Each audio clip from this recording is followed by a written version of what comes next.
Halo,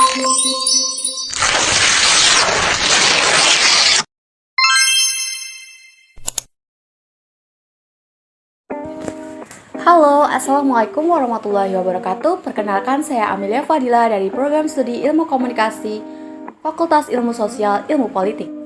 Di sini saya akan mereview mengenai tradisi Panjang Jimat yang ada di Keraton Kanoman Cirebon, mengenai peringatan Maulid Nabi Muhammad SAW, warisan khalifah dari Salahuddin Ayyubi setelah wafatnya Nabi Muhammad.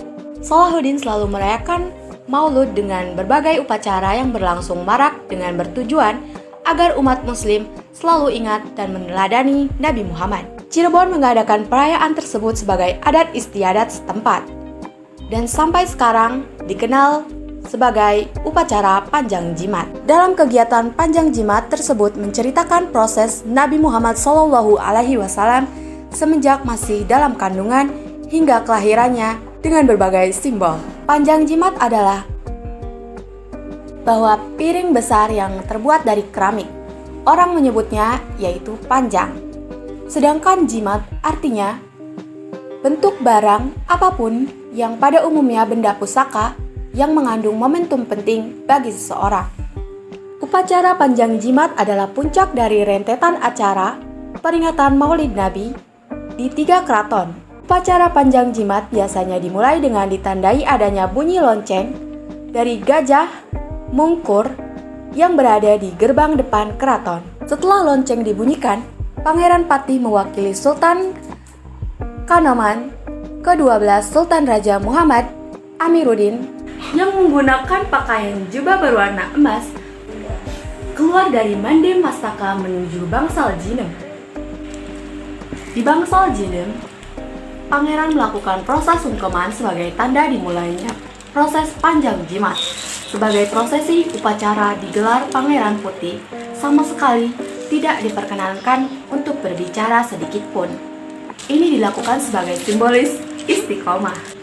Setelah bunyi lonceng yang dibunyikan, tanda pembukaan upacara Panjang Jimat ditandai dengan bunyi peluit yang mengisyaratkan kepada warga agar memberikan jalan bagi arak-arakan atau iring-iringan tersebut. Berjalan menuju Langgar Alif yang berjarak sekitar 500 meter, berjalan sembari membacakan sholawat Nabi. Iring-iringan rombongan diikuti oleh rombongan wanita bangsawan yang tidak sedang datang bulan. Mereka membawa barang pusaka keraton dan perlengkapan rumah tangga seperti piring, lodor, kendi, dan barang-barang peninggalan sejarah lainnya. Perjalanan rombongan diawali dari depan pendopo keraton, kemudian melewati pintu kejaksan, melewati pintu Blawong yang dibuka hanya setahun sekali, yaitu pada prosesi Maulid Nabi, dan berakhir di Masjid Agung Kanoman.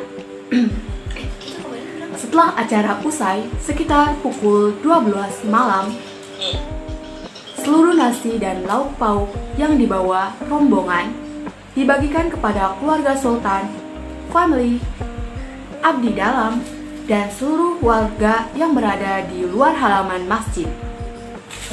Rombongan sisa membawa pusaka kembali ke Langgar Alif. Sekian dari saya, kurang lebihnya mohon maaf. Wassalamualaikum warahmatullahi wabarakatuh.